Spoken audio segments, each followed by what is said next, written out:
Yang saya katakan tadi bahwa Yesus Kristus sudah datang kedua kali pada abad ke-7. Roh Kudus memasuki janin berusia 4 bulan yang dikandung oleh Siti Aminah, yang kemudian kita kenal sebagai Muhammad Shallallahu Alaihi Wasallam. Ada Tuhanku nih, tepuk tangan dong. Dapat wangsit gua. Selamat pagi Tuhan Global. Tepuk tangan dong. Salam. Salam. Silakan Tuhan Global, apa kabarnya? Selamat sore di Manado, selamat sore ini Kak Agatha. Ya, selamat pagi di Saturnus. Silakan Tuhan Global apa mau menarasi? Saya ingin menyampaikan satu perkara. Wih, tepuk tangan dulu ya. Ini kita dapat pangsit, Cok. Sebenarnya ada banyak perkara Kak Agatha, tetapi hari ini saya akan sampaikan satu perkara untuk pimpinan para rasul sedunia fana.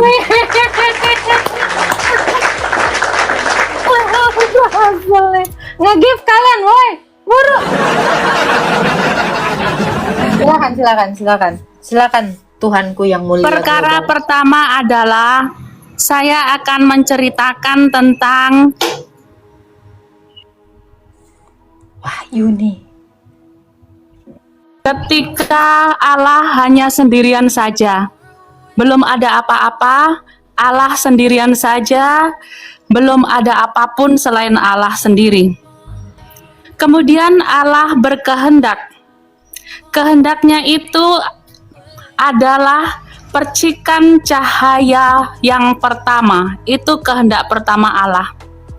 Itu hanya percikan cahayanya saja. Jadi, kalau Kak Agatha punya lampu, itu hanya percikan cahaya yang sedikit saja. Itulah kehendak Allah yang pertama. Dan itu sebagai sumber dari segala sumber yang tidak terbatas. Cikal bakal pembentukan alam semesta raya, termasuk dari segala sumber tersebut, diciptakanlah makhluk bernama Ruh Kudus. Jadi Ruh Kudus itu diciptakan dari segala sumber tak terbatas.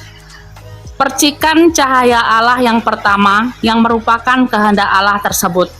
Kemudian dengan firman-nya yang kudus, jadi maka jadilah, maka kemudian alam semesta raya tercipta.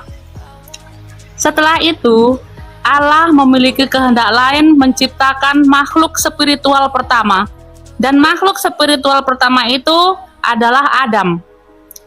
Kemudian Allah menghembuskan Ruh Kudus. Ruh Kudus yang tadi berasal dari percikan cahaya yang merupakan kehendak pertama tadi. Kemudian makhluk spiritual pertama yang bernama Adam itu pun hidup. Kemudian dia hanya seorang diri saja. Karena Kak Agatha kan sudah jadi istrinya Mas Bejo, apakah betul? Oh, saya istrinya Om Badrun. Jadi makhluk spiritual yang pertama bernama Adam ini pun akhirnya diberikan teman oleh Allah, diambilkan dari tulang rusuknya sendiri, dari tulang rusuk dari makhluk spiritual pertama itu, kemudian diciptakan seorang wanita menyerupai Kak Agatha. Jadi seperti itu. Kemudian itu disebut sebagai perempuan. Dan perempuan itu ternyata membisikkan sesuatu kepada makhluk spiritual bernama Adam itu. Adam ini sebenarnya sudah jadi malaikat surga di situ. Dan makhluk spiritual yang kedua yang bernama Eve ini, yang diambil dari tulang rusuknya itu, itulah iblis. Itu membisikkan sesuatu kepada Adam. Dia bilang, jangan bilang siapa-siapa, termasuk jangan bilang ke Allah. Begitu. Karena mereka berdua itu bisik-bisik jangan bilang siapa-siapa, termasuk jangan bilang ke Allah. Dari situlah sebenarnya dosa pertama itu. Mereka pikir Allah tidak melihat perbuatan mereka, karena itu adalah urusan mereka berdua. Adam yang merupakan malaikat surga dengan Eve yang merupakan iblis itu. Jadi Eve itu membisikkan sesuatu ke Adam, jangan bilang siapa-siapa. Bisikan apa itu? Karena mereka sedang ingin bercinta, nggak boleh bilang siapa-siapa.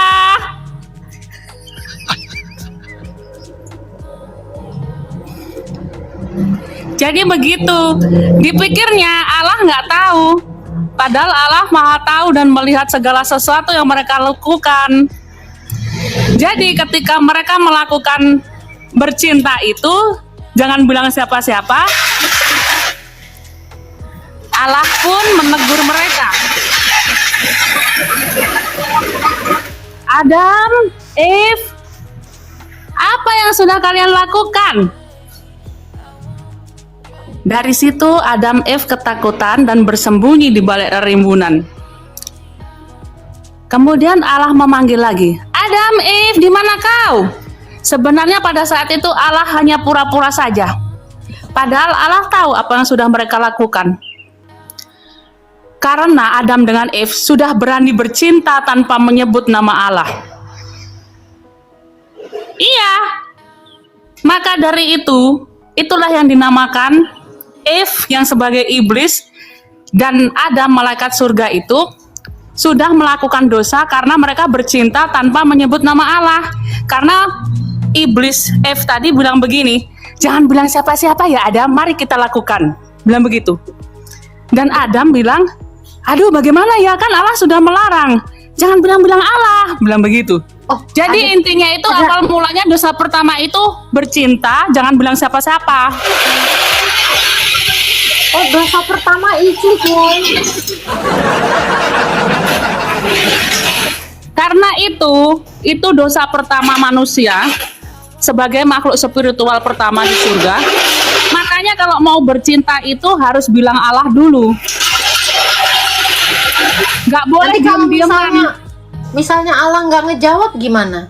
Nggak bolehin gimana? Allah pasti akan mengizinkan ketika sepasang manusia, misalnya Kak Agatha dengan pacarnya Kak Agatha, memang sungguh-sungguh memang ingin membina suatu rumah tangga, bercinta begitu, Loh, kalau harus masih atas ngizinin, nama Allah. Ngapain ngomong lagi? Dia pasti ngizinin. Terus tiba-tiba harus nyebut lagi, gimana? Jadi pas mendesah, pas lagi iclik, lagi ngewong gitu, Allah gitu. Gimana? Intinya begini Kak Agatha. Jadi gini, pas misalnya Intinya pas itulah dosa pertama. Terus gimana pas dikokop ngomong gitu? Oh, gitu gimana?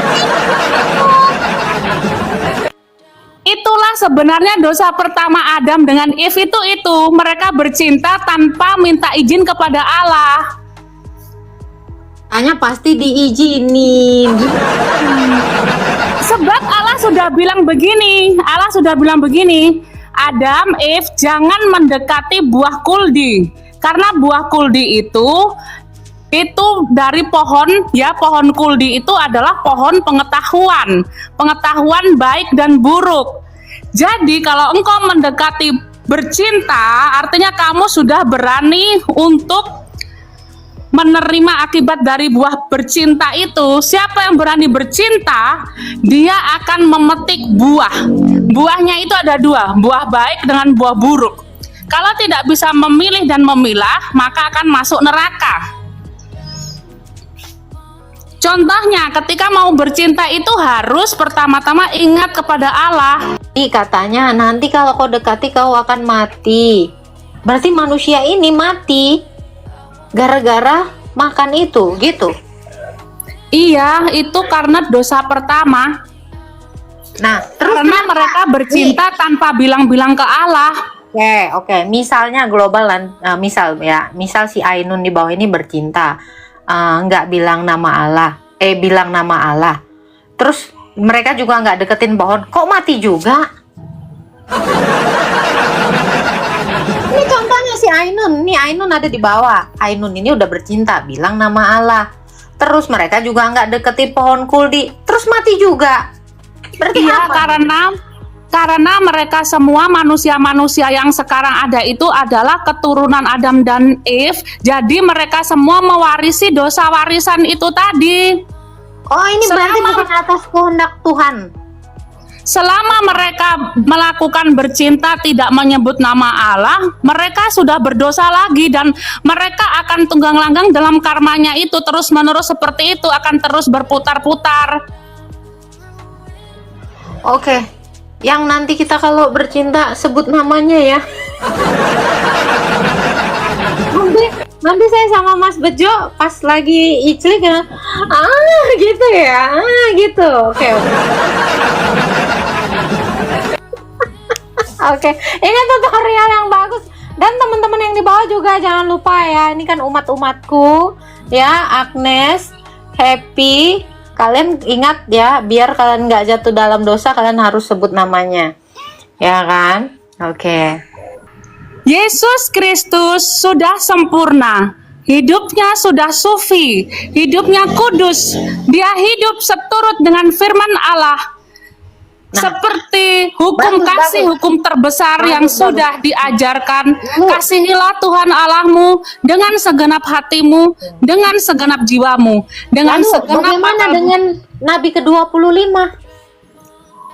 Kalau Nabi yang ke-25 itu sebenarnya adalah Yesus Kristus sendiri yang kembali datang ke dunia.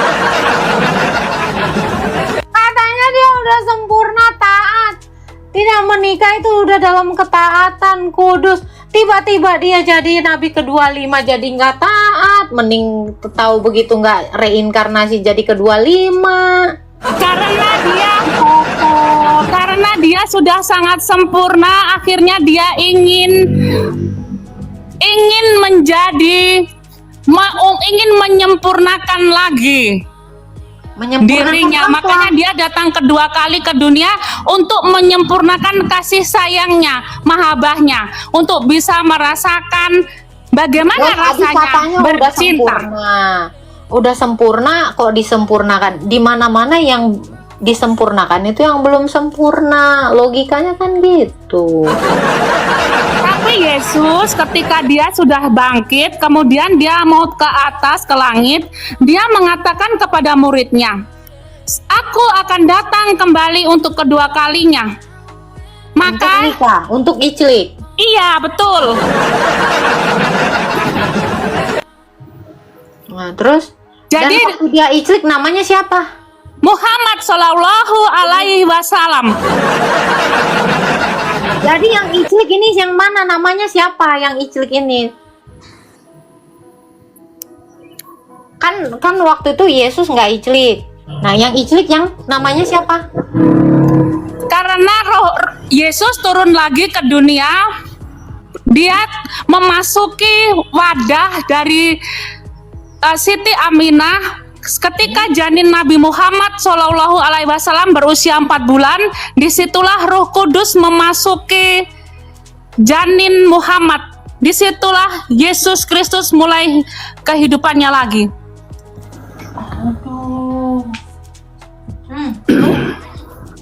Terus apa lagi? Nanti biar kita beritakan ini ke umat-umat kita. Lanjut. Chargeran dulu. Habis. Lanjut.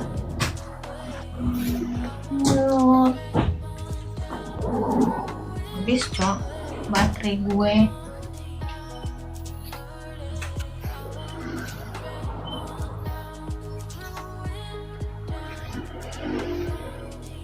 Udah, apalagi wangsitnya? Nanti biar kita beritakan lagi nih. Halo. Silakan Tuhan Global.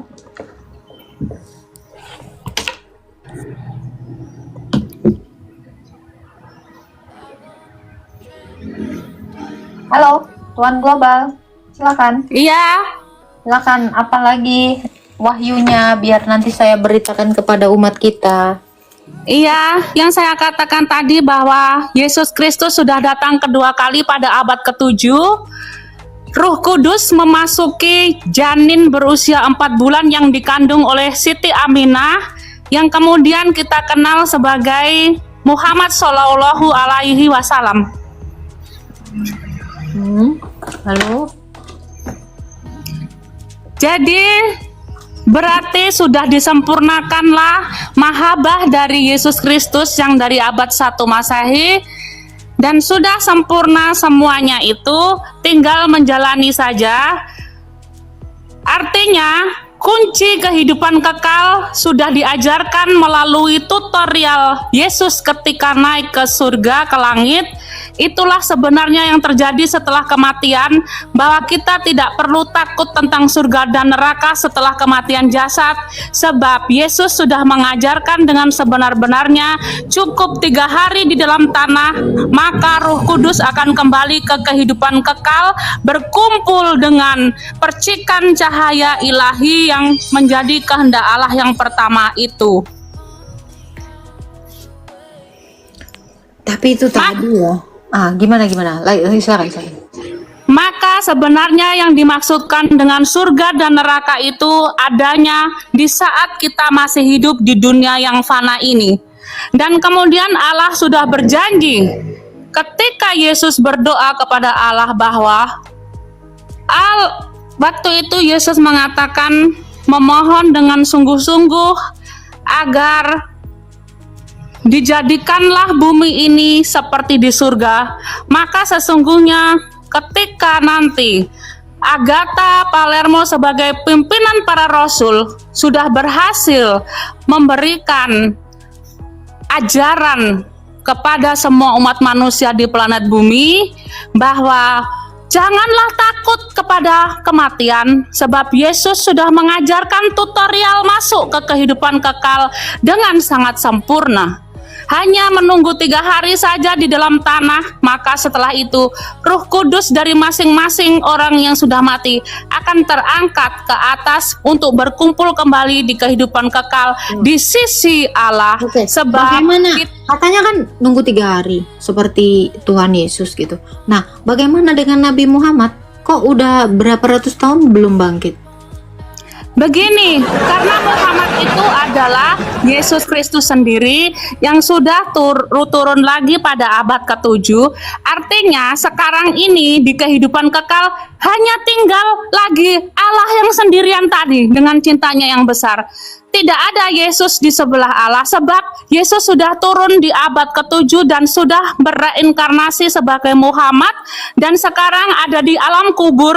Yesus yang sebagai Muhammad masih bermimpi mengigau, umatku, umatku, umatku. Dia memikirkan semua umat di permukaan bumi ini.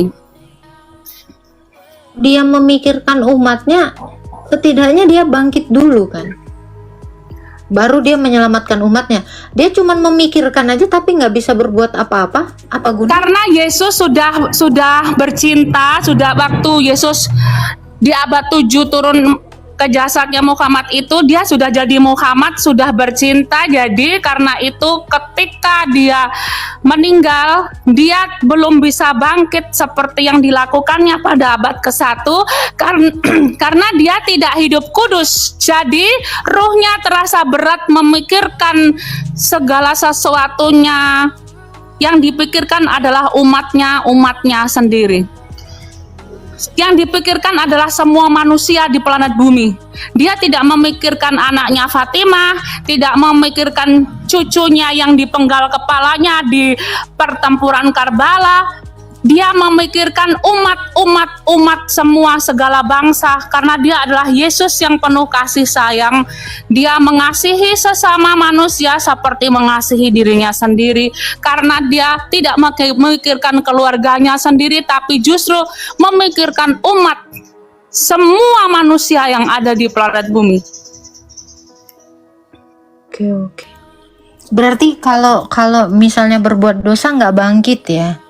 Itu Benar poin. sekali Kak Agatha, kalau engkau hidup kudus dan tidak menikah, ketika engkau mati, maka engkau dalam 3 hari itu engkau akan langsung terangkat ke kehidupan kekal.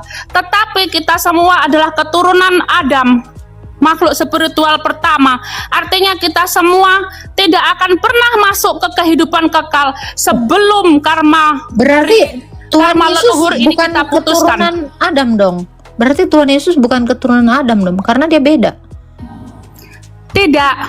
Yesus pun keturunan Adam sebab Roh Kudus yang ada diberikan kepada Maryam itu adalah Roh Kudus yang pertama yang pernah ada di jasadnya Adam. Jadi dari Adam, Idris, Nuh sampai semua nabi-nabi Boleh. itu semuanya Roh Kudusnya satu, tetapi hanya berpindah-pindah tempat, berubah-ubah bentuk. Karena Roh Kudus itu adalah energi kekal, tidak bisa musnah kecuali Allah sendiri yang memusnahkannya. Sebab Allah lah yang membuat hukum kekekalan energi itu. Oh, begitu. Jadi kalau Allah yang membuat hukum kekekalan, terus dibikin gak kekal, gimana ini? Dia memberikan hukum kekekalan, tahu-tahu dia tidak mengekalkan ruh yang tadi. Gimana ini? Allah sudah pernah berkata, Allah sudah pernah berfirman bahwa selama ada orang yang memberikan petunjuk tentang kehidupan kekal dan akan didatangkannya kerajaan surga, dipindahkannya kerajaan surga ke bumi, maka tergantung orang itu. Jika orang itu menghendaki kiamat dan ingin semuanya dihancurkan, maka Allah akan melakukannya. Tetapi karena Allah tahu orang itu memiliki cinta kasih yang besar seperti Yesus, maka Allah tahu bahwa orang itu tidak akan melakukannya. Maka kerajaan surga itu akan terwujud di bumi dan akan kekal semua yang hidup di kerajaan surga itu. Oh, semua manusia akan hidup seperti Yesus. Kalau semua manusia mau hidup kudus seperti Yesus, maka tidak perlu lagi pergi ke kehidupan kekal di sisi Allah, karena di sana itu membosankan. Yang ada cuma Allah dengan percikan cahaya ilahi itu tadi. Tetapi di kerajaan surga itu keadaannya agak membosankan juga, tetapi akan hidup kekal abadi di situ. Jadi hanya bisa kekal kalau hidup seperti Yesus gitu ya. Benar, harus hidup kudus seturut dengan firman-firman Allah yang sudah pernah ada, seperti 10 perintah Allah kepada Musa itu harus dijalankan. Coba kamu baca Kejadian 1 ayat 26. Coba kamu baca. Kak Agatha, tolong Kak Agatha sebagai Saya bantu pimpinan ya. para Oke. rasul yang membacanya. Oke. Saya bacakan. Baiklah, kita menjadikan manusia ini menurut gambar dan rupa kita. Baiklah, kita menjadikan manusia ini seturut gambar dan rupa Allah gitu. Diciptakannya lah manusia menurut gambarnya Allah gitu. Loh, berarti Yesus ini Allah ya? Siapa saja yang hidupnya seturut dengan Dia, Allah, itu kekal, karena Allah itu kekal, Yesus kekal. Terima kasih loh sudah mengakui bahwa Yesus itu adalah Allah. Iya, karena dari narasimu tadi benar mengatakan kalau ada manusia yang tidak sama seturut seperti Yesus, ya nggak bisa hidup kekal. Kalau yang seturut dengan Yesus baru hidup kekal. Manusia ini diciptakan seturut dengan Dia yang kekal, Allah. Berarti Yesus adalah Allah. Gitu kan maksudnya? Betul? Bu Global?